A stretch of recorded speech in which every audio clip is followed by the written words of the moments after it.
What is good, ladies and gentlemen? What is good? It is Monday night, so you know what time that is? It is time for the Black Baseball Mixtape podcast, and we have the BBM crew in the building. Flippo Voice, how are Yo, I we missed you last feeling? week, Cheats. I was I'm lurking on the I'm Thursday show. I miss you all the time, and then Thursday, I'll tell. Look, you know me. We will give you full disclosure on this show, and full disclosure is Thursday we got Nico Goodrum. I saw. And when we got Nico Goodrum, Flobo got bumped. It'd be like that. That's It'd be what like happened. that. But I'm not even mad. So I don't have. I've interviewed Nico before, but I don't have a pre-existing relationship with him. Lewis Brinson does. So Lewis Brinson was like, "Yo, we got Nico." Obviously, Nico just retired after 16 years of pro ball, 7 years in the majors, going up and down. And ladies and gentlemen, if you have not listened to that 2-hour podcast, and I can tell you, we talked for like an hour after the podcast stopped recording. We couldn't even put that on the air. But if you listen to that 2-hour podcast, I think you'll learn a lot about today's game, how some of the players feel about kind of a lot of the transactions. That's one thing we're going to talk about in this episode. But it's real emotions, real feelings behind every time you see somebody's been optioned to AAA or DFA'd, or and Nico has a great story about that along with his journey in baseball. So appreciate you, my brother. We will definitely have you on Thursdays. But Flavor Boys, we had to go with Nico Goodrum, which was a fantastic episode. We've got a lot of good podcasts. Tuda Thomas from the Harrisonburg Senators. Harrisburg Senators is on. Jeremiah Jackson from the now not Bowie's Bay Sox, Chesapeake Bay Sox. We have some great stuff happening. So make sure you subscribe. It's all coming on the page as well. But I'm glad you're doing well. Malik, how are we feeling, my guy? You know, I'm not gonna lie. I'm feeling a little better. I don't know if you know this, but I went to Nat Stadium a couple weeks ago. You did. We talked about the facial recognition. We talked about the facial recognition. It was a great vibe. Only one thing, and then Cedric will be able to vouch. Cedric, a good follower of the Black Baseball Mixtape, will vouch for me. We were at the stadium. We were actually harassed by a fan. I saw this. Yes. I saw it on the stories. We were going to talk about this. Yes. It was crazy. I might have to write about this first before we go into it. But it looked crazy. The IG story was crazy. It was crazy, and I wish I got more of it. That guy was definitely, he had definitely too many IPAs that night. That's all I had. Well, look. Can I even ask what happened? Or is that just for later? I can give you a brief synopsis. So, long story short, me and Cedric, as soon as I meet him, of course, we're going to talk about Black baseball. Of course. I'm in a new city. I'm in DC. I'm like, let me find the Black baseball fans. And I only got a few hours. We only got this game. Let's talk about it. The guy in front of us didn't really like it. You know, he's kind of like eavesdropping in our conversation. And he just turns around and just starts making comments, calling us like dumb, saying we have a low IQ. And he didn't really like that. We were talking about Black baseball. And so Cedric he wasn't going to have it. He turned up on him a little bit. My man said Black Lives Matter, and the guy got upset. And he got upset. Yeah, we got more. We got to save it, but we got more. Wow. And Chocolate City, hey, wow. Look, it happens. It happens. But it doesn't mean that it's right. And what has to happen is everybody, including our community, feel safe at the ballpark. And I know that is a focus on a lot of ballparks, including the Washington Nationals, and including the Baltimore Orioles, like that whole region.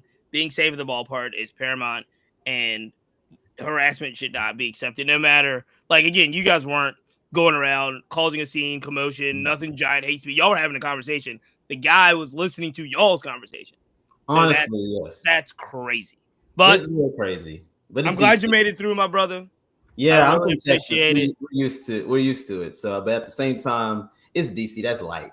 It should not be tolerated at all. It should be tolerated. You're right. April, How are we feeling? You look very shocked and surprised right now. But your Dodgers took 2 out of 3 over the Yankees, so I know you're feeling all right. Yeah, but OU just tied it up versus Texas Tech. So there we go. Yeah, it's getting a little crazy right now, but I'm feeling great, ready to talk some baseball, softball, all is well in the world. So you just mentioned it, and I know you a little bit, obviously, and I know how you're following this. So do you have a heart pick? I know you like Oklahoma. You like the story about trying to get 5 in a row, but you also like Najee Kennedy, and this Texas Tech program is definitely different. Where does your heart say? Where do you want to go? One of them is going to lose. I'm rooting for everybody. Like, can I say that? You can say that, but it's a cop out. I'm rooting for women's sports. That's really what I'm rooting for. Because how about Flubbo? It kind of is, though. It kind of is. On one hand, I'm rooting for Nyjah because her story is just so wonderful. It's inspirational.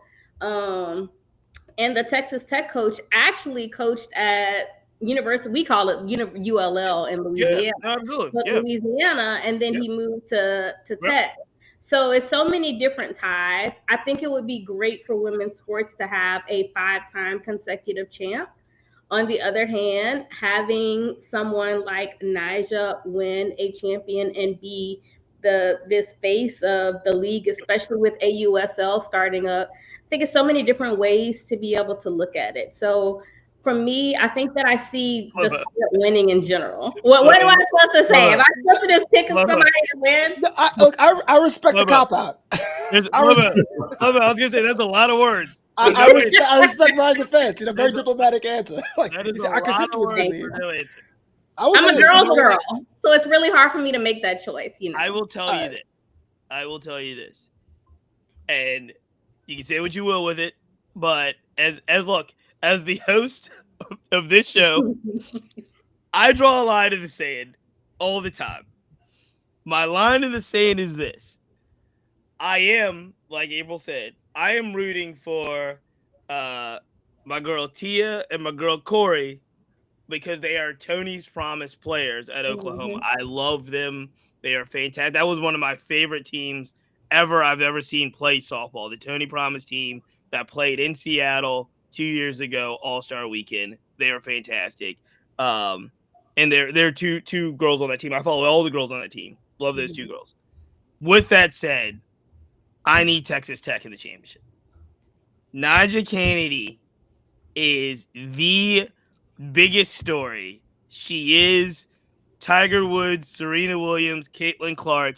And in order for this to work, in order for the next black girl to get $1.2 million, she's already worth it, but I need her I need her to single-handedly take a program that had never been in the College World Series before, Women's World Series before, and get to the championship series and possibly win it over a really excellent Texas team. So that's what I'm telling you. My line is in the sand, Flobo. I'm with you. Texas Tech. I look, this is my first ever softball tournament. Like, I know it existed. I had no idea until being on the panel, and April was so adamant about it. And I try to watch a game here and there. There's some things I'm still trying to learn, but some of the smaller rules. But I got swept up in Texas Tech, man. Like, that's I'm checking in on them. Like, I'm buying. You get it. I'm there, man. I'm there. By the way, I appreciate you like taking the time to learn and listen to the podcast and me delivering those things. That really means a lot of you having a vested interest of what this is becoming as well. So yeah, for sure. We are there. And before we go any further, this is a Black Baseball Mixtape. I want to thank our wonderful partners. So shout out to Stilo Sports, the Players Alliance, Rebellion Harvest, Sunflower Seeds, Number Game Scorecards, both Rebellion Harvest and Numbers Game. There are access codes, BBM, Black Baseball Mixtape. You get a discount on the product and you help support the show. So please use those. Red, Black, and Green, Baseball, and Minority Prospects, who just had their HBCU week in Charlotte. I saw the clips. I know it was phenomenal. Shout out to everybody at Minority Prospects. I am excited about what our partners are doing. I'm excited about what we get to talk about. So let's kick it off as we go around with one big thing. Chime in on these big things. I'm going to start first. I'm going to take a point of personal privilege, and I'm going to start first because I always tell you guys that I want, in my mind, I know this is not true, but in my mind, I want to feel like Woj or Shams or Adam Schefter or even Jeff Passan or even my good friend, good brother Clinton Yates. I want to feel like the Black Baseball Insider that gets the information and then I can break the news to all of you about what's happening. Keith is in the world. reporting. These are the things I want. It's like, oh, did you see what Cheats put on his Instagram story? That is, I'm not there yet. I'm not even close to being there. Those other guys are there. But I will say this. When the news, and it started with TA, but I'm gonna jump TA for now. When the news that Chandler Simpson was optioned down to make room for look at Malik's face. When the news broke that Chandler Simpson was being sent down to make room for another player coming off the injured list, my phone blew up like it was Shams, like it was Woj. Like, because again, I guess people were looking to talk about Black baseball. This is obviously Chandler Simpson. Numbers are what they are. Defense is what they are. And yes, there's all the things that I know Malik and we can get into about what he needs to work on and those types of things. What cannot be refuted. This guy was one of the most electrifying players on the field in the game, and it was turning heads. It may not have been turning Chandler Simpson may not have been turning the casual fans' head, but Chandler Simpson was all the people in baseball. It's kind of like when Ellie hit. Ellie first started turning heads with the people in baseball, and then it expanded to people outside of baseball seeing, oh, did you see what Ellie did? Simpson was at the stage where everybody in baseball was like, are you seeing what he's doing? He's beating out routine ground balls at second base. He's like, if you put the ball, if you walked him, he's stealing second, he's stealing third, he's scoring home on a pass ball. He was one of the most exciting players so far this season. He's also hitting 284. He was not like, by number standpoints, there were things that he was doing better than the majority of everyday players. He was third in stolen bases in all of Major League Baseball, and he'd only played 6 weeks. So the fact that all of this was happening, I got text message after text message from people in the game, close to the game, people that were covering the game as professionals full time, being like, let's talk about this. And Flobo, let me tell you the kicker. I got 2 text messages, lengthy, from scouts within the Rays baseball organization. Whoa. Telling me how much they believe in Chan. And would they have made this move? Maybe not.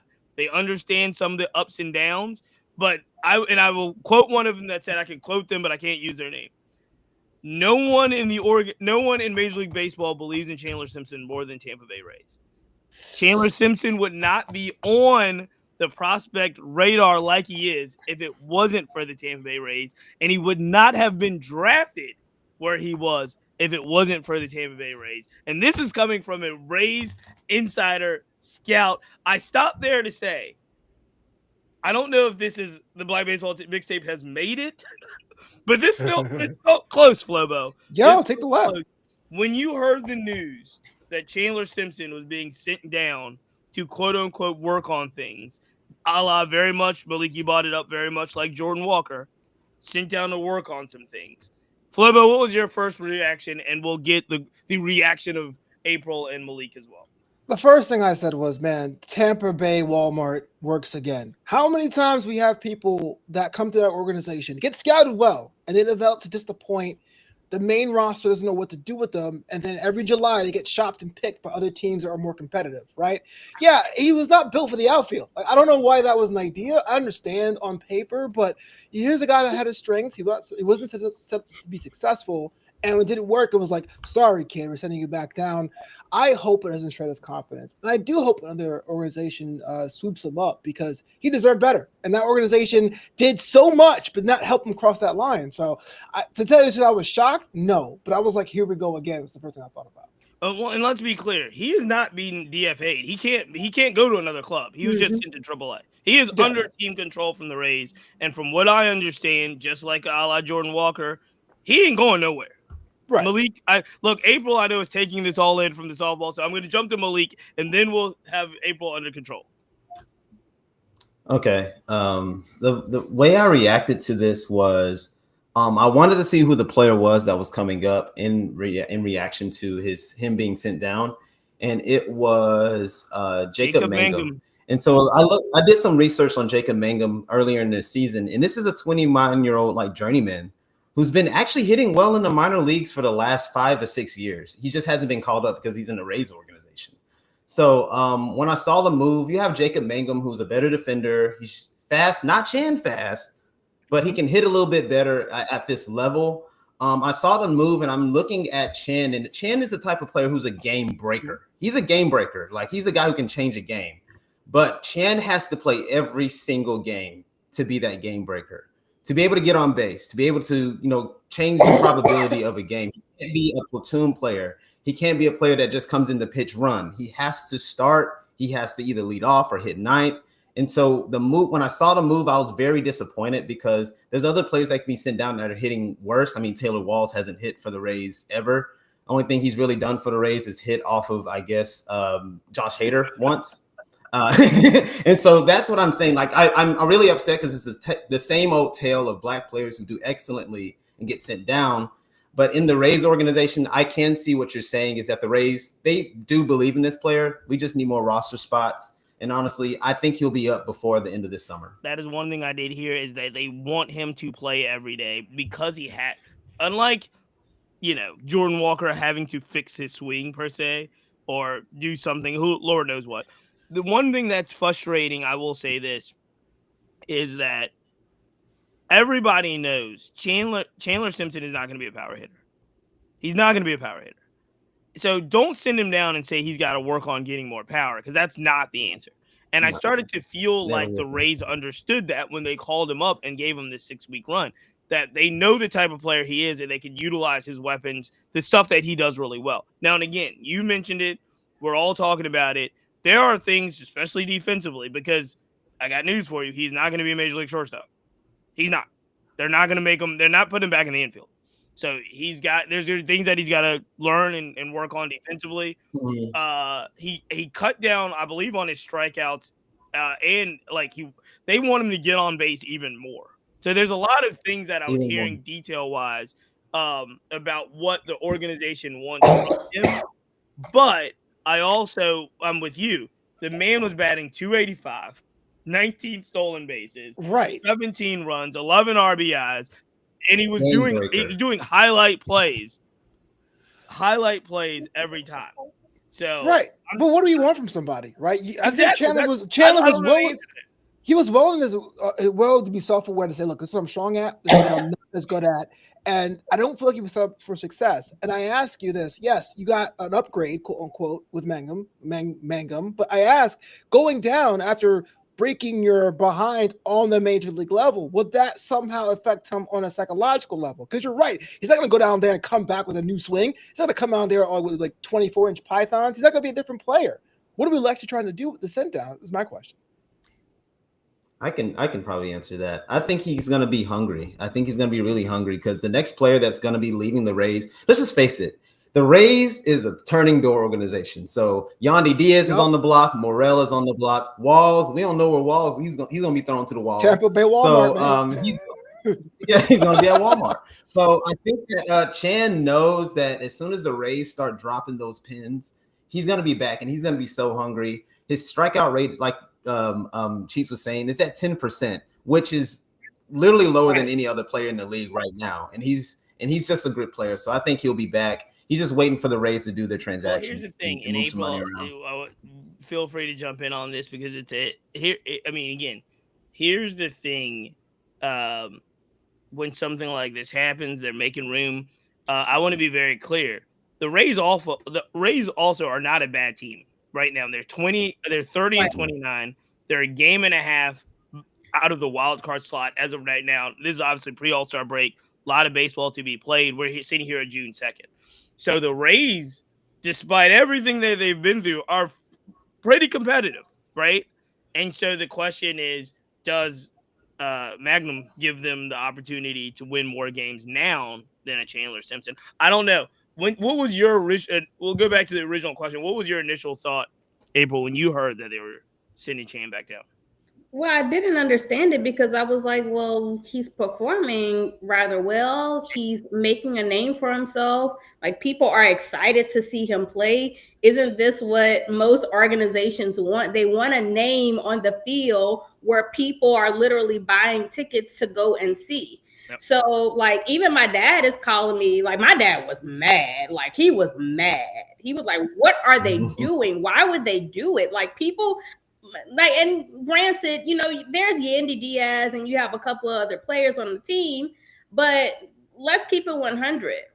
Right now, when you think of the Rays, my attention automatically goes to Chandler Simpson and what he's doing. So for me, I was very disappointed to see that, yes, he may not be in a place where they want him to be, but a lot of players have those ups and downs when they're in the league. And so I just felt like, you know, is this something that he needs to go down and work on? Maybe, but for him to have that kind of strikeout ratio that y'all gave, and for him to be pretty much leading the league in stolen bases, or not just stolen bases, but impact on the game, I was just disappointed that they made that move. Let's quickly go around before we jump back. How soon, Malik, do you think it is before Chandler Simpson comes back up? I'm going to say before the All-Star break, at least. Just because, given that Jacob Mangum's going to be playing every day, he's going to take an injury, or he's going to take, I will say before the All-Star break. April, what say you? How soon is it before he comes back up? I would say early July or immediately after All-Star. One of those times. Flobo. All-Star is what, 6 weeks away? I get the over. Yeah, it's a month. It's in July. I got the over. I'm thinking end of July for sure. Okay. Yeah, I mean, again, everybody's looking at injuries. I'm looking at injuries as well. My thing though is, I feel like you got to keep him down till at least the All-Star break, and this is why, because if say somebody gets hurt tomorrow and the first call is Chandler Simpson to come back up, what does he learn? Like, you know what I mean? Like, what? Again, it may be a little bit of necessity, but it's like, if you really want him to work on things and play every day, I think you got to give him at least to the All-Star break, right? Mm-hmm. To not put complete egg on your face as an organization, right? Mm-hmm. Last question on this before I switch, because Flobo loves the business aspect of all of these. Yes, sir. Major League Baseball GMs, stadiums, presidents of operation, presidents. He loves the business aspect. We talked about this. Chandler Simpson at this point right now, is he moving the needle business-wise at all or no?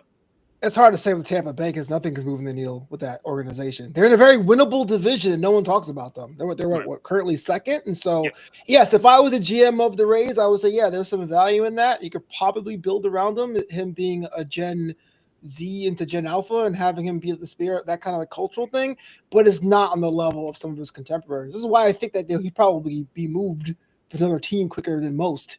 Right, would be so bold. I don't think they're going to move him at all. I think he's the future in there. They're third in the AL East. The Blue Jays, who have caught fire of late, is second behind the Yankees. But I think he's a player for the Rays long term for the future. I know he's very exciting. I don't know business wise if he's, like you said, nothing moves the needle in the entire state of Florida. The Rays and the Marlins attendance is still pretty atrocious. So I don't know what you do there. Flipping the script really quickly before we go around, Chandler was a big story. It was the second story that got me feeling like I was a bit of an insider, because the first story was the news that Tim Anderson had got DFA'd. Now, a lot of, like him or not, love him or not, production or not, I will tell you this. TA is a lightning rod for press. You just put up a picture of Tim Anderson on Instagram, and a whole bunch of people got comments. I, for one, am more surprised about Kyron Paris getting sent down and TA than TA getting DFA'd. I will also say this. When you're on a plane or something happens with a famous person and I don't know if this happens to anybody else. It happens to me. If I'm on a plane with somebody famous, I'm like, I hope this plane doesn't crash because I'm just going to be the other, right? Like famous person X dies in a plane accident. And then I'm going to be with the other folks that don't get mentioned. I say all this to say, no. I say all this. That's wild. That's wild. No. That's because I go wild, down, bro. I'm going down anyway. Nobody's like, oh man, Flo died. What about me? I say that to say this. Chucky Robinson was also released with Tim Anderson, and nobody cares. Nobody talked about Chucky. April's Dodgers picked up Chucky Robinson and sent him to AAA. Was that Oklahoma City, right? Yeah, for the Dodgers. Comments. Mm-hmm. Yeah. Chucky Robinson, obviously a player that I thought could be on the Black Angels, was released with TA. All the headlines were TA. I say all that to say, quickly, April, you have always been standing beside TA7. You told me you were going to stand beside him no matter what, especially in the Los Angeles of Anaheim. Do you think that this was the right move for Wash and the group to let him go? I'm still standing beside him. Like, I don't know what y'all thought I was gonna change my mind. No, but you can still stand beside him and say it's the right move for the club to let him go. What I will say is that for me, I also think and have wondered if it's difficult that he's not playing every day for him to get into a groove. Right, and he was not playing every day. Yeah, so that to me has affected some things, and with some players that changes the dynamics of it. But as the business side, I get it. Like, he wasn't producing to the level that y'all wanted him to, despite how y'all were using him. So you decided that you had to make that roster move. But on the other hand, Ron Washington has said the talent is still there. All of that is still there. So I hope that an organization gives him the opportunity to be able to still perform. Is that going to happen? I honestly don't know. Because I do think that he's one of those players who needs it consistently. It's true. That is true. Malik, what did you think about the news of TA? And for the people that are wondering, 83 at-bats. So I will say this, significantly less than Chandler Simpson. 83 at-bats, batting average 205, 3 RBIs. I believe, did he hit a home run? No, he hadn't hit a home run in the regular season. I think he hit one in spring training. 3 RBIs, 1 stolen base, 258, 241 slugging, 499 OPS. It was tough. Malik, it was tough. It was tough. It was such a tough season. I will say though, the guy picked it. I mean, like as far as like his outs above average and his defensive metrics are concerned, I think what Ron was really pleased with Tim's performance was his ability to pick the ball. And that's one thing Ron is going to stress on, is making sure that you can, play some defense. But like you were saying, the bat didn't actually come around. And I think it was attributed to maybe some of the inconsistency. I was paying attention and seeing that he was playing probably every 3 to 4 days, which it was not even every other day. Yeah. Yeah, it's tough, but it's for veterans like Rob Schneiders and some of the players who are in those veteran plug-in roles. It's almost like you have to have a hit, a game to stay on the roster. And when I saw that Kyron Paris got sent down, I kind of felt like the writing was on the wall for Tim Anderson because of, I think, of his like underlying not seeing probably mentorship role that he probably played for some of the black players. So when I saw Kyron go down, I'm thinking maybe TA might be next because the Angels, they're probably going to pull up some players from their minor league system, probably a little too prematurely, like they do, to fill those ranks. And they've been kind of winning and then losing, and so we're not sure where they're at. So they got to get some better bats in the lineup. It has been, I mean, I wrote it out to you guys in the group chat. It has been a really, really revolving door for the Angels in regards to black players. Some really, really highs, some really, really confusing and lows. Guys like Carl Edwards Jr. gets kind of picked up off the street, thrown into 2 games, and then like released. Like he's pitching in Mexico right now. Guy like Touki Toussaint, who we like a lot, signed off from free agency, thrown into games now, major league debuts, and then they sent him to Salt Lake. Obviously, Chucky Robinson never made it. I mean, he signed in the offseason. I thought he had a shot to make the club out of spring training. He doesn't make it. He's down in Salt Lake all year now, and he's released. Obviously, Joe Adell is the guy that has stayed up and has been in the lineup, and he's doing his thing. And still, none of these averages are really good, but Joe Adell does come up, in the highlights quite a bit. So you're looking at all of these guys, and obviously the story of Paris, who was blazing hot to start the season, to the point where it was like, did they figure something out with Paris? And they're side by side, since Paris is working with Aaron Judge's swing coach, and look at all the things. And now Paris obviously is sent down, and he's struggled. I believe the organization believes in him. He's still obviously got a lot to offer in a young man. However, I will say this, and you guys know this. There's a gentleman by the name of Christian Moore who's knocking on the door. I mean, knocking on the door. Christian Moore will be a Major League Baseball player before the end of this season. So he's in AAA right now. I highlighted a series between Tacoma and Salt Lake, which I thought was fascinating, because you had Tukey pitching and Robinson catching and Christian Moore and Paris in the lineup against Samad Taylor in Tacoma and Harry Ford in Tacoma. Speaking of people with no room, Kyle Rowley's playing great. Where's Harry Ford going to go? Because he's playing awesome. So there's a lot of going on. I say all of that to say the Angels are this kind of – the one thing you can't say about Ron Washington and the brass over in Los Angeles and Anaheim is that they're giving these guys a shot. They might not keep them long, but they're signing them and giving them a shot. Flobo, what do you make of the Angels, to your point, revolving door is there. I think the reason why I had them as my playoff prediction is that That's right. I do. I forgot. Hey, you're pointing and laughing. Is that even July? Yeah, I saw that. It was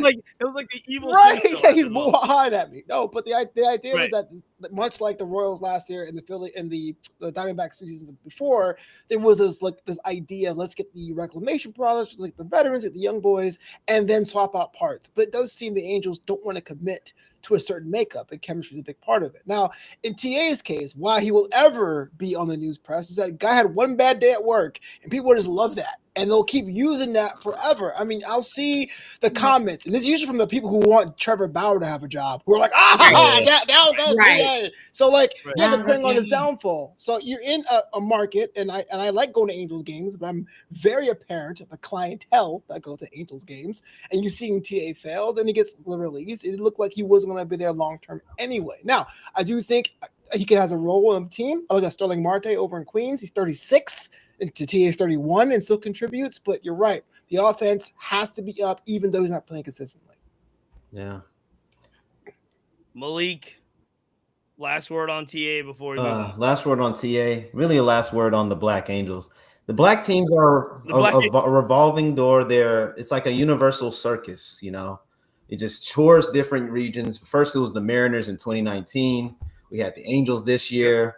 We're hoping on the Nationals. We're kind of hoping on the Cardinals. The Nats look, we're not hoping. The Black Nats. Hey, 4 out of 9 guys in the lineup being black was great. That was good. The Black Nats are pretty much there. With Josiah Gray on the IL, I'm saying the Black Nats. Hopefully TA finds another role, whether it's in the majors or maybe he takes some time and finds it somewhere else and just finds that swing again, because this is a batting champion. This is an MVP candidate at a time. So wishing the best for TA. We love him over here at BBM. I'll say that. Yeah. No, we are definitely rooting for Tim Anderson to get back at it. I just hope he gets another shot. I hope people, and I mean, he'll get a shot somewhere, but I just hope I felt like it took a really long time, right, for this Angel signing to come to fruition after the Marlins here. So, I mean, I hope he gets a shot, and I hope the young talent that the Angels do believe in, Kyron Paris, Christian Moore, these guys really get an opportunity to play in the lineup every day, because I think they'll be, once they get there, I think they'll be there. So That was my big thing. April, I saw you looking. I know you're ready to burst at the seams. Let's switch gears. Talk to me about your big thing, because I know what it is, and it's breaking as we speak, correct? Y'all, I was getting teary-eyed watching it. I was a little emotional whenever Texas Tech, they beat OU, y'all. Ain't no more quest for 5. It's over. But the beauty of it is you have Nyjah Kennedy and Jerry Glasgow playing in the finals. You also have Texas playing in the finals for their second consecutive year. So it's like a new dawn has come for the College World Series for women, with the AUSL beginning on Saturday. So for those of you who don't know, that's Athlete Unlimited Softball League. The professional softball league begins this Saturday. There are 4 teams. So I'll be talking about it more on my podcast on Wednesday. So be on the lookout for that. But yeah, the College World Series has been outstanding with the plays. Appendix G, everybody looking it up to figure out exactly what that is. Some stars have come out of it. Ella Parker of OU, Oklahoma. Tegan Kavan of Texas, playing through the death of her grandmother, and so forth. So yeah, this has just been an exciting time. And then of course, NCAA regional, everybody lost. Everybody lost. So right now, and then Super Regionals begins this weekend. So if you're not into the college sports, again, this is your time to probably watch to see exactly what's happening, because it's very intense, very nerve-wracking, but also very rewarding, because you really I'm looking at my bracket, by the way. This is my bracket. And I'm like, okay, these people gonna win. None of them people won. None of them won. I just got a whole bunch of scratches on my paper. So yeah. Well, let me point out 2 things that are of, I think, great consequence as we talk about the series that is set down in Oklahoma City, the championship series for the Women's College World Series. Texas Tech did beat Oklahoma, eliminated Oklahoma 3-2, but Kennedy, our girl, complete game. She gave up 2 earned runs, 8 strikeouts, only 1 walk. She is doing it big, and she's been doing it like that all tournament, all season. She is absolutely phenomenal. So the other thing I have to highlight, where if we lose April sometime in the next 30 minutes, it is because, as we speak right now, the LSU Tigers men's team, bottom of the second, is down to Little Rock. Let me just say, LSU is the number 6 team in the country. They're 45-15. Little Rock is 27-33. Oh my God. And they are playing for a chance to go to the College World Series right now. And they are up on the LSU Tigers. I don't know if it's going to hold. Shout out to our guy, Anthony Ianson, and everybody over at LSU. I'm rooting for LSU. I don't know nothing. I'm always rooting for LSU, but LSU got to be rooting for LSU too. There we go. Make sure, if you have not already, make sure you lock into 10th Inning Talk, as they do a lot of talk about, obviously, college softball, college baseball as well. Obviously, Athletes Unlimited. Shout out to our girl, Aaliyah Andrews, and quite a few of the other folks that we do know are going to be participating in that league. So really excited about that. That is April's big thing. Flopo, what is your big thing? The Colorado Rockies won their 10th game of the season today. It's June 2nd. They're now 10-50 after beating the Marlins. 10-50. Last season, I knew this team was not good, but the White Sox were on a pace that was going to be unprecedented. But I had no idea the next year would be even worse. I like Denver. I like Coors Field, but this town, this city, this organization, this mascot deserves better than what is on that field right now. My Lord, what is going on? Oh Lord. What? Okay, so you're right. They are on pace to be the worst team in the history of baseball, which is, like I said, following which was already statistically the worst team in the history of baseball last year, the Chicago White Sox. So The Rockies looked at what the White Sox were doing and just said, "Hold my beer. Let me take over this season." The Rockies are 10-50. They are 26 and a half games out of first place to the Dodgers. They are 6-22 at home, 4-28 on the road. So it's bad. Their run differential. Can anybody guess? This is my favorite stat. Their run differential is a whopping negative 183. Oh wow! I had 140. It's the worst I've ever seen. I'm not even going to ask you, Flobo, why they're so bad. I'm going to ask you again because you like the business aspect of this. If you're this bad, and you are the general manager, president of the team, you're the person in charge of getting people to come to the game. What do you do when your team has only won 10 games on June 2nd to get more people to attend? I will be honest with you, and this is respect to the Marlins, respect to the Pirates, the respect to the Athletics right now.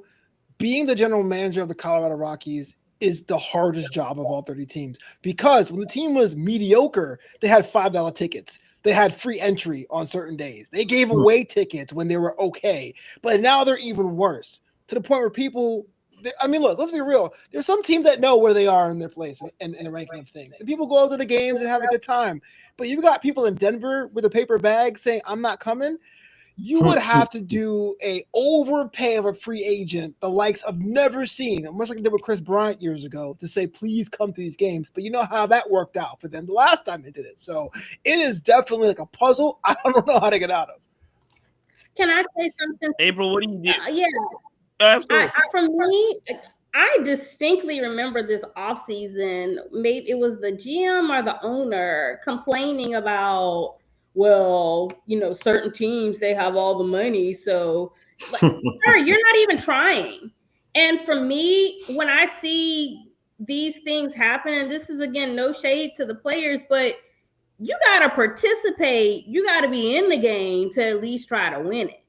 And I feel badly for the players because you can see the stress on their faces. They look really anxious in these post-game press conferences, like, we're doing the best that we can. But honestly, if I'm a player, do I want to even go to a place that is really not investing in me? That's something that I think about all the time.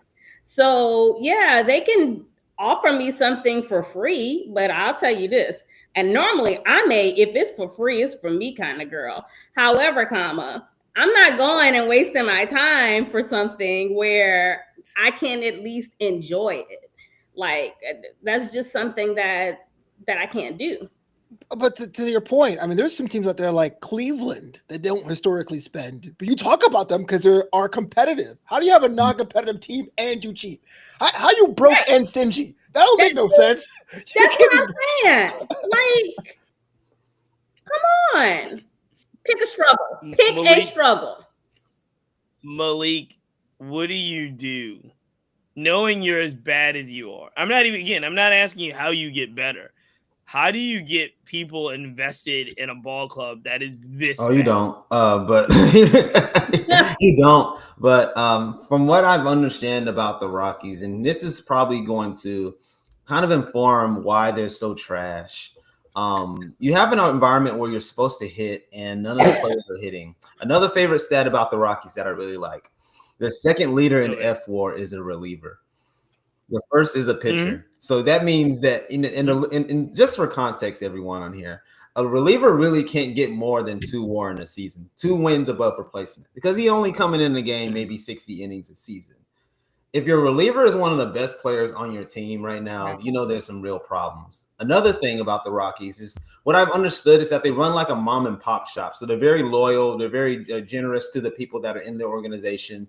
You notice that they haven't really changed the leadership there that many times over the last, 20 odd years they've been in existence. They've also done things like sign players to long deals just to appease fans, but not really to inform the product. Another thing that I've heard, they're not really into the analytics that much. They don't really care about like what all these other teams are doing with like vert and fastball speed and all these kind of things that are of the current. So I think that they're chronically behind, and it's for a reason. Well, I don't know much about all the analytics and how much they're into it or not, but I will tell you this.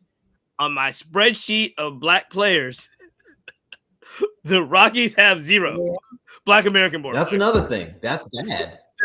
So all I'm going to say is you're not going to motivate me to go to the Rockies game unless I see a little bit more effort to draft, recruit, grow some of American black players, because it seems like the other clubs there's are doing a cultural play too. I Rockies can't knock that. There's some teams that can't have the money. We saw like the Marlins trying to be like the Caribbean baseball team. We see like the Mets trying to be the family team. Like teams can pull a culture, but if you're not even doing that, the Rockies aren't even doing that. It's kind of like we're in downtown Denver, come out, and it's not going to work. It's just not going to. Yeah. For what? Like come out for what? I mean, they don't even have Charlie Blackmon anymore. I mean, here's the thing. They've got a visiting team coming in there all the time. So maybe if you're the Rockies, maybe they do that now. They do that now. I got an email today saying your Mets are going to be at Coors Field this weekend. Right. Yeah. The Yankees are coming. You can get really cheap tickets for the Rockies game in Colorado, and it's nice in the summer. Yeah, so there you go. It just seems to be no investigative force that is going to make teams be better. And that's really the root of the issue. Is like there's no overlying other than the competitive balance and all these things. That's not going to make a team invest into better training staff, coaching staffs, and to do what needs to be done to help players get better. What analytics does is helps players to get to the next level. And I don't think the Rockies are really interested in doing that. They just want to be a tourist attraction. I knew I was worried about the Rockies when they picked up your boy from the Angels, Malik. And they put him in the starting lineup. Is it Moniak or what's his name? Oh, Moniak? He was raking for him a little bit, man. Rocktober was saving him a little bit. I don't know. Look, when they picked him up and put him in the starting lineup immediately, I was like, oh, it's going to be a rough one in Denver. What's this mean? But then then the Angels did the same thing with Chris Taylor, even though I think Chris Taylor's a good player. But true. Yeah. A little better, maybe. Go. Yeah, a little better than Moniak. All right.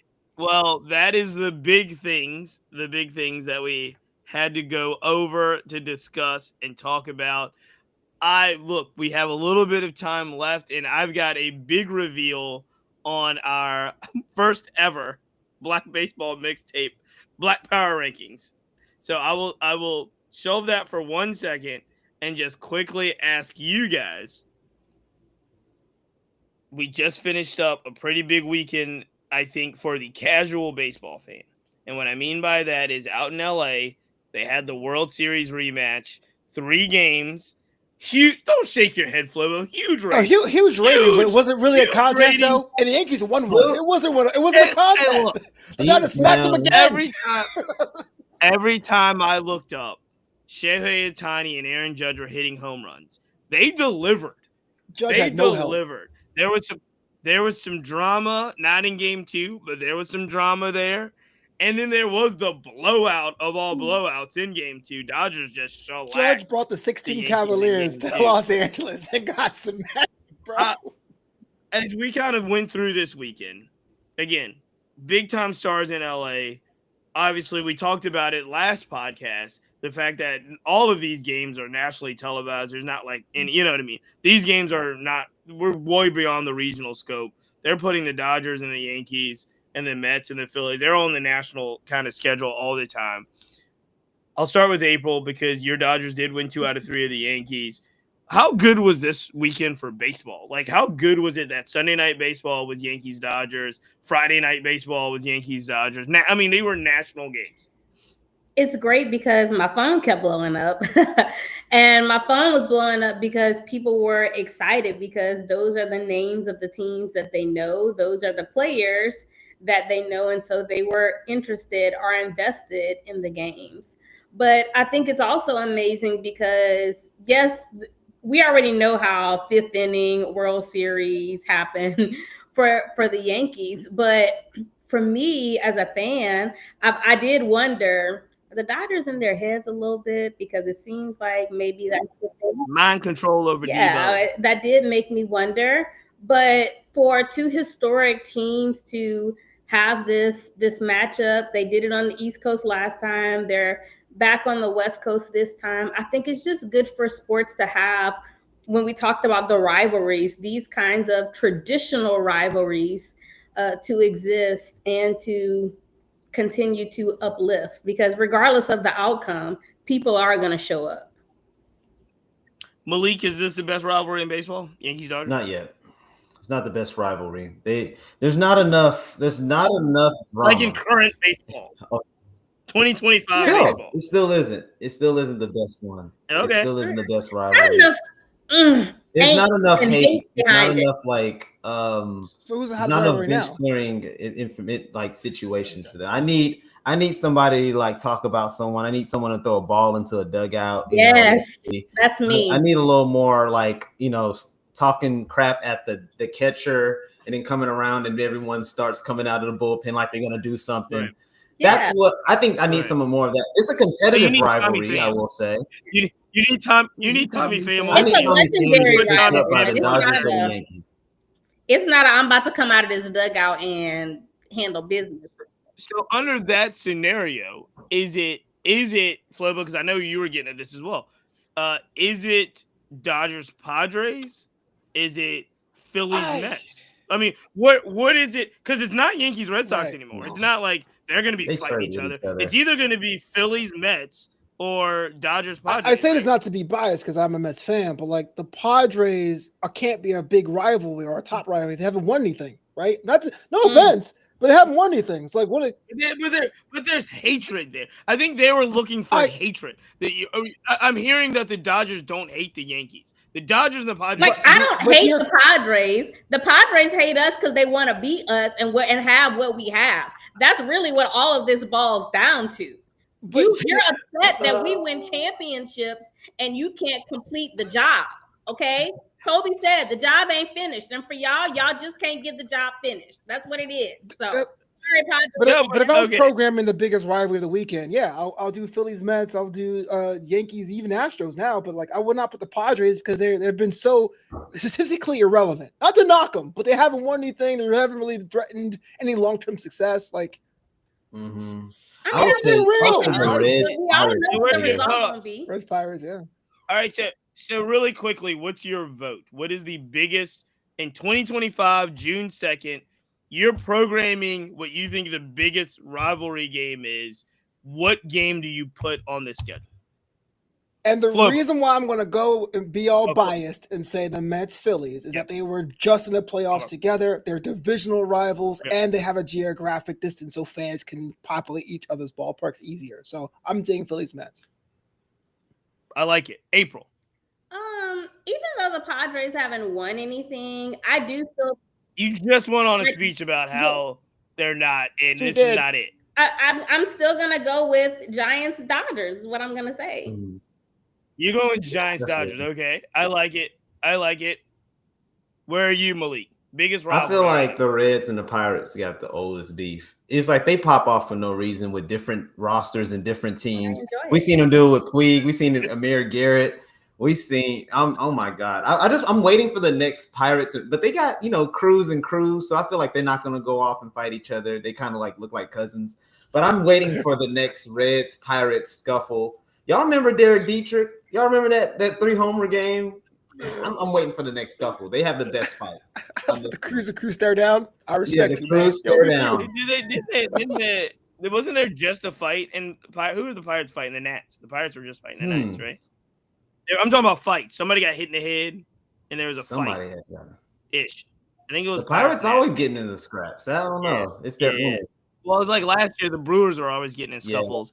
I maybe the last year's playoffs are still stuck in my head, but if I'm programming a game, a series of people that I really don't think like each other, I'm still going Dodgers Padres. Yeah, like they did not like each other last year, and I like. The Manny Machados of the world and the Tatises of the world, they have so much energy and charisma, and I'm like they are still have this giant little brother syndrome, and they want to knock off Big Brother so bad that I think that everything about the Dodgers, the Padres hate. And I don't know if it's not gonna do Yankees Dodgers ratings. It may not do Mets Phillies ratings, but I think the hate is there between the Dodgers. The problem is the Padres are they're the little brother and they're so unlikable. That's the problem. And like you want them to win. It's like, okay, y'all go ahead. They're so unlike. I'm sorry. The Padres are the most unlikable teams, man. Yeah. Somebody said the Red Sox and Yankees are still historic. And I'm gonna go on record and say it's Red Sox versus Red Sox. They in a battle. That's cool. Red Sox versus Alex Cora. They're their own rivals. They're their own, as my kids say, they're their own ops. Yeah. Throwing their games away. Yeah. Yeah. All right. Well, that was fun. And before we get out of here, it is time, ladies and gentlemen. So this is what we did. I'm going to tell you what the criteria was.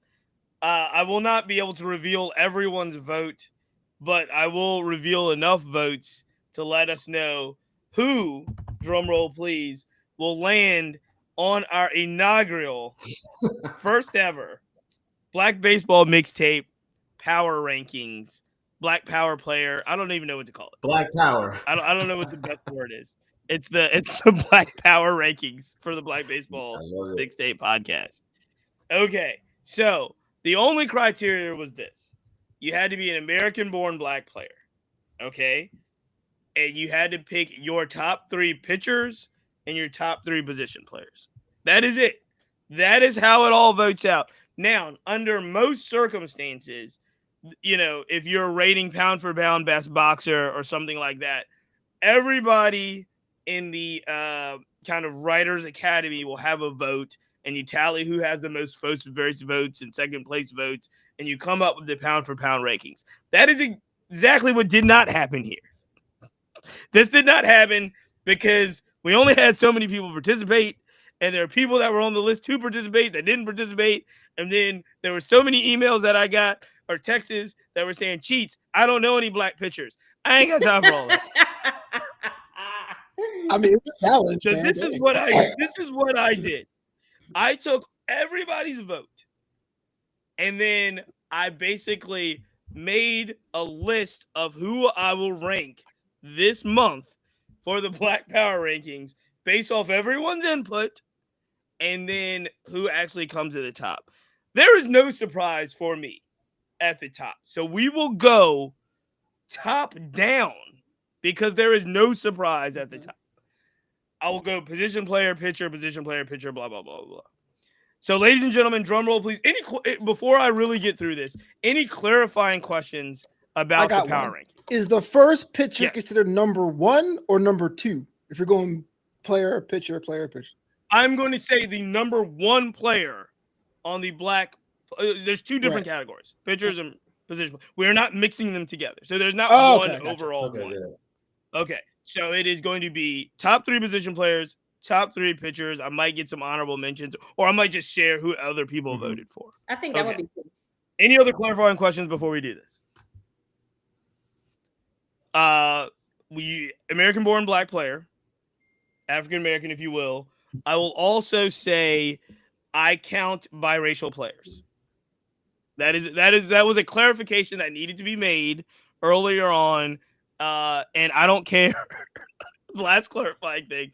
I don't care if they claim their blackness or not. I don't care if there were certain folks that felt like certain people were act more Black American than others, like Afro Latinos that acted Black American. No.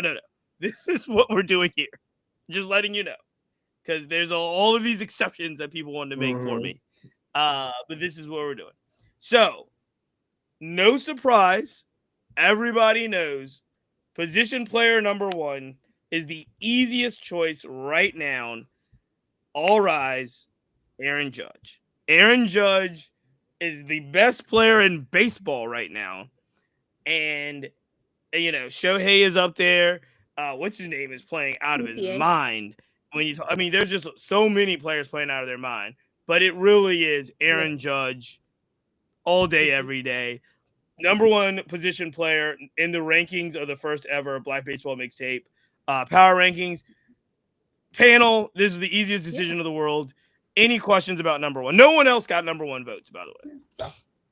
I think Malik's category, James Wood was like number one, right? But I'm just gonna say this was as undisputed as we can get. Anybody question any concerns about Aaron Judge being our number one player? Because he's gonna be MVP too. I mean, really, at this point, it's gonna be Judge and Ohtani every single year. Unless they change the rules. Pretty much. And they deserve it. Aaron Judge is all world and has been all world. No objections, Your Honor. No objections on that. No objections. All right, well, let's get it. This is where it gets a little tricky, little popping. Drum roll, please. The number one pitcher in the Black Baseball Mixtape Black Power Rankings, Hunter Green from the Cincinnati Reds. Yeah. Hunter Green is number one for the Cincinnati Reds. So congratulations to Aaron Judge for now. We're doing this every month. So congratulations to Hunter Green, now Aaron Judge, number one. Any objections? Any questions? Flobo, you grimaced a little bit. Are you concerned with Hunter Green being number one in the BBM? You know, Hunter Green was not on my ballot, but you can't get mad. I mean, here's somebody who's not only talented, he's a brand. So I am willing to concede. You are willing to concede. Do you want to let the world know who your number one was? I had Taj Bradley. Okay. Taj Bradley was your number one. He is pitching out of his mind. There may be some controversy a little bit later here when it comes down to the votes here. But, ladies and gentlemen, are you ready for now? This is where I will tell you this. Now we're off the rails. The easy things are out. The easy things are done. The easy things are done. We're completely off the rails now. Are you ready for the number two position player on the Black Baseball Mixtape Black Power Rankings? I know who it is. Washington, D.C. zone, Maryland zone, Washington National zone. Ladies and gentlemen, James Wood is checking in at number two. He is by far the best Black baseball player in baseball right now, not named Aaron Judge. He is killing it, making his – I guess it's his – technically not his rookie season, but this is his starting out of the gates, opening day starter, and making a push for All-Star game. Strong push for the Nationals. He's leading the team in home runs, RBIs. He's got a top average. He's playing great defensively. James Wood really can do it all, and he's starring in his own Papa John commercials now. Let's add that. Let's add that endorsement money. Yeah. Mm-hmm. Hey, James Wood is number two. Malik, thoughts? Oh, James Wood is so cool at the plate. I got to see him live in DC. And just to see how calm he is, like just hitting the ball to the other side.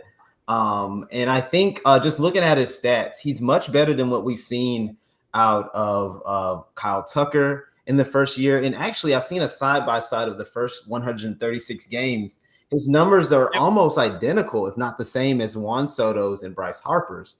So it begs the question, are they going to have to re-up that Soto offer, that 15-year, $440 million offer to James Wood pretty soon before he gets to arbitration?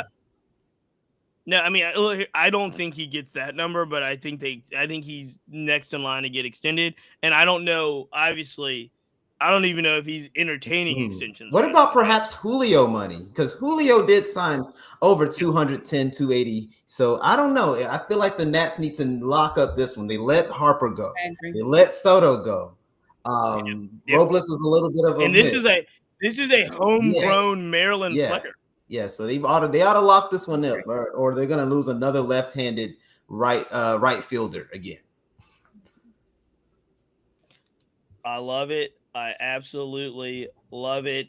Any other comments, questions, any objections to James Wood being the number two position player? Now we're going completely off the rails. Now it gets. Anyone was eligible to be chosen. This is why it goes off the rails. Yes, this is where it gets spicy. Okay. This is where it gets spicy. The number two player right now in the Black Baseball, the number two pitcher in the Black Baseball Mixtape Black Power Rankings.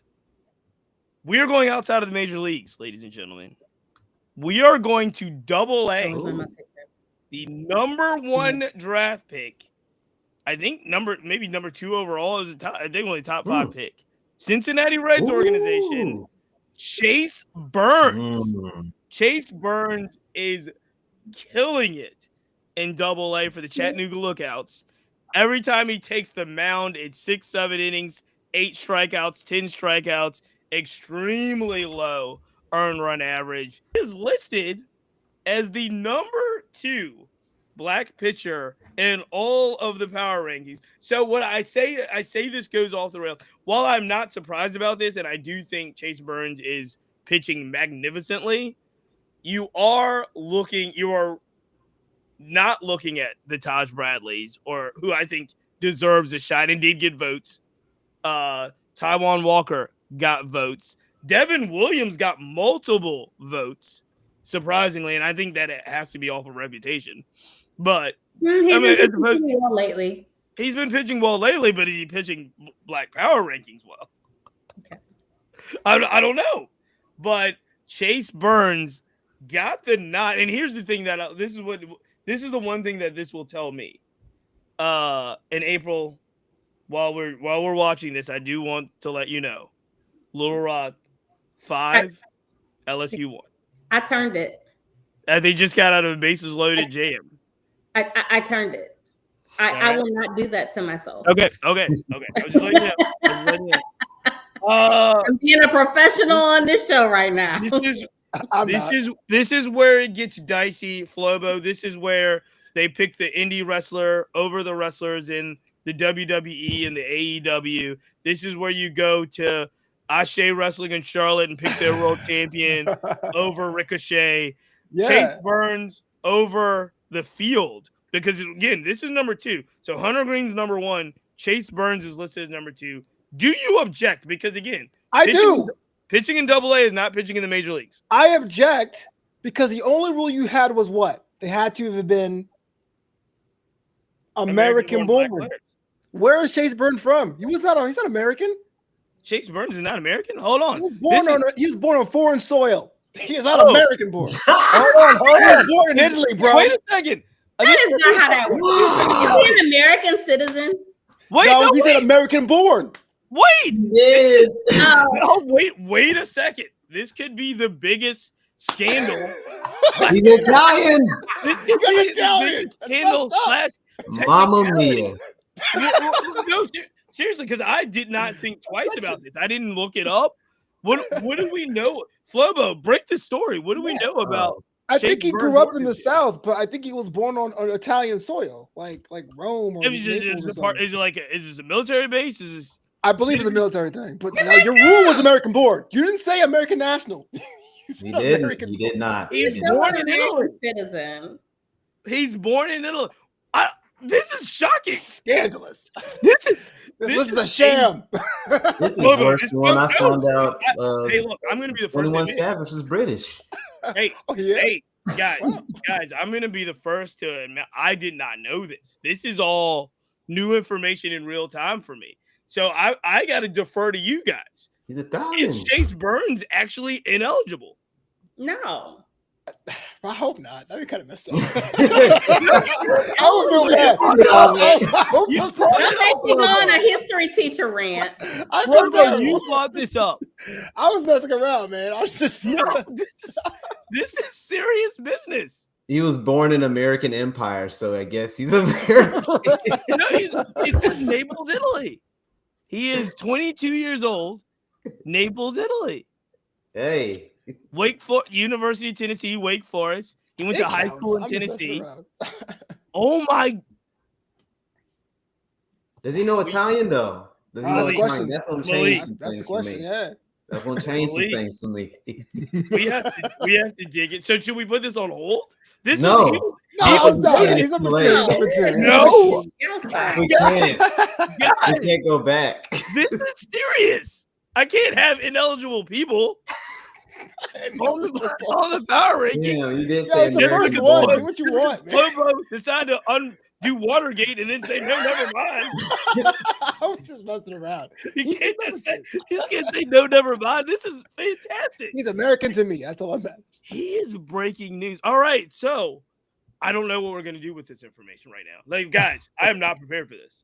I am not prepared for this. We should count him. He's born. He's Please count the man. American. I feel terrible if he gets ineligible because I was messing around on the podcast. No, You're not messing Blair around. This is Harris in important. the comments as well. Born in Naples. You're exactly right. You tell us, Blair S. Harris, should we count him? Because here's the thing. This is not a knock. We love everybody here at the Black Baseball Mixtape. We just want to make sure that the Black Baseball Mixtape, Black Power Rankings are indeed fitting the criteria. That's all. We might Like, I have to love change a the ton of white rules. players. They're not eligible for this. I'm not saying that he's white. I'm just saying he did not meet the criteria as we speak right now. I'm not saying he's white. I'm just saying if you I'm were. just saying he's Italian. Next thing you know, if we find out that he's not black, like, oh God, we got this. Oh man, I am floored right now. There's so much I have to learn. We'll give him an asterisk, man. That's fine. Yeah, All right. yeah, fine. Well, number guys. 2. He's number 2. He's number 2 to He's me. number He got 2 me for off now. focus. He's number 2 for now. Malik and Flobo, I need more research out of you guys on both of this. Well, This is very important. April's Hopefully we already see both him she's already and cast Glenn her in the vote. same rotation. April's already cast her vote. We know where she stands. I stand there. I stand with April, and I feel like we got to give him the number 2. Number two. See, look, Flobo's changing up. Look at 2. I felt bad. I felt when you was like, let's strike the man from the record. I felt terrible. So I was like, nah, keep him I just around. want to make sure that he's eligible. So he's eligible this month. Will he be eligible next month? We will have a board review. This is important. Yo, My 21 God. Savage is British. How about that? A board review. A board review. Guys, number 3. And again, less controversial, I think, because I've been following very closely and I know how amazing this player is. But drum roll, please. The number 3 person closing out the power rankings, Minnesota Twins, Byron Buxton.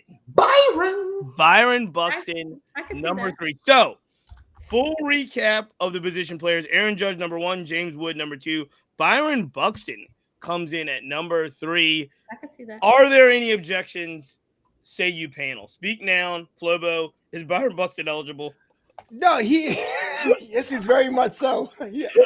He wasn't on my top 3 because I was going to go to bat for Tyrone Taylor, but I'm not mad at that pick either. Byron Buxton's pretty much having a career renaissance. Give him props for that. Really so definitely 3. Yep. He really is. Other people getting votes, like you said, Tyrone Taylor got a vote. J.P. Crawford got a vote.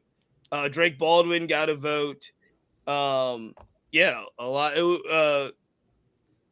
was the Florida State softball player that April you got? I voted from the catcher from Florida State, Michaela Edenfield. Yep. She's also an AUSL Volts player. Yep. But I will say the 3 players you named also are regulars on Finish Your Breakfast. So they really are. Byron Buxton has been. It's not that I forgot how good he was, but he just wasn't healthy last year, right? No. And so this year, I mean, outside of this little hiccup, hopefully he's fine with the concussion stuff. But that guy's hitting game-winning hits, diving catches. Just he's doing it all for the Twins, and they need it. But he is phenomenal. He is a weapon that I really did not just kind of put in perspective going into this year about how good he is. And all 3 of these guys, obviously, Aaron Judge is unworldly. James Wood is living up to every inch of the hype, and Byron Buxton is having a renaissance that, and again, don't get me wrong, he was a top 100 MLB player 2 years ago, and now he's fantastic. So, really good stuff. Like I said, Cam Smith, Tyrone Taylor, Drake Baldwin, all of these guys got votes. So, that is a good one. Are we ready for the last of the number 3? Again, number 2 caused a lot of controversy, but number 3, No, it don't. I don't think will be as controversial, but will be controversial enough because, drum roll please, number 3 pitcher on the Black Baseball Mixtape Black Power Rankings is indeed Najee Kennedy. from Texas Tech. He got more votes than you would have thought, and I personally joined April and some others voting for Naja. She is Let's number go. 3. Mm-hmm. She is She number 3. deserved it. Let's go. So Hunter Green, Chase Burns right now, and Naja Kennedy are the top 3 pitchers in the inaugural Black Baseball Mixtape Black Power Rankings. April, I know you're excited. What do you have to say here? Let me say something. My girl had a .89 ERA for the regular season. Okay, nobody was pitching like that, and she was a 2024 Player of the Year finalist, and she's also the Pitcher of the Year for 2025. So yeah, she definitely earns being in that top 3. But yeah, that too. Panel, all of the votes are in. This is what we have for 1, 2, 3 position players, 1, 2, 3 pitchers. How do we feel about the inaugural Black Baseball Mixtape Black Power Rankings? I like them. I just want to give a shout out to Anthony Ianson because he was also my other pick. Being that he's a semi-finalist for Player of the Year, so I wanted to throw him out there as well. Yeah. There was one vote for Anthony Ianson, and I obviously he is my guy as well. But April, you were the vote there. Flobo, Malik, any comments? Outside of this grenade that Flobo threw already, we got a lot to go back and cover. But how do we feel about how the votes came down? If Texas Tech wins that tournament, that's gonna be easy number 1. You know what I'm saying? That's gonna be easy number 1 if she wins the whole tournament. So I'm looking forward to see how this next month. Yeah, I agree with you. I'm thinking that eventually, if Judge keeps this up and he keeps getting the votes, we're probably just gonna have to have him somewhere else. Because I feel like he's gonna be number 1 every week with the way he's been playing like Barry Bonds. But he's just so good. We might lose a position player vote with how he's been balling out. Look, we might just have to give him the automatic and then put him in there. I do like Ron Washington and be like, bro, you already know you got that. Yeah, we almost just have to call out a crazy stat from him from the month. It's like, hey, what's something crazy that Judge did this month?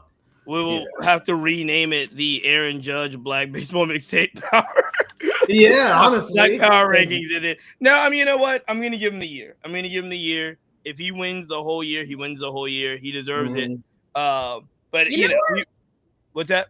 Why don't we call it? I mean, if he wins it the whole year, then we got to call it the All Rise Power Rankings. Yeah, we got to do something. That's nice. Yeah.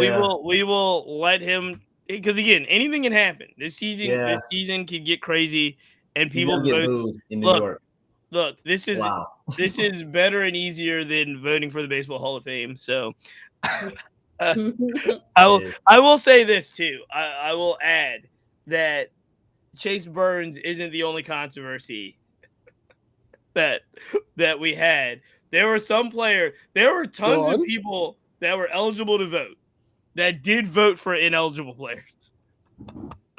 Like, clearly ineligible players were voted on in this scenario. What you mean, like Jackie Bradley Jr. ineligible, or like people from different countries? Like, what do you mean by ineligible? Kearsey Jr. is eligible. Like, what do you mean by ineligible? What are we talking about? I think the easiest one, and this is again because I will admit, this is one that always has stumped us. I know we had discussions about this in Discord. I know we had discussions about this in different places. Riley Green stumps a lot of people.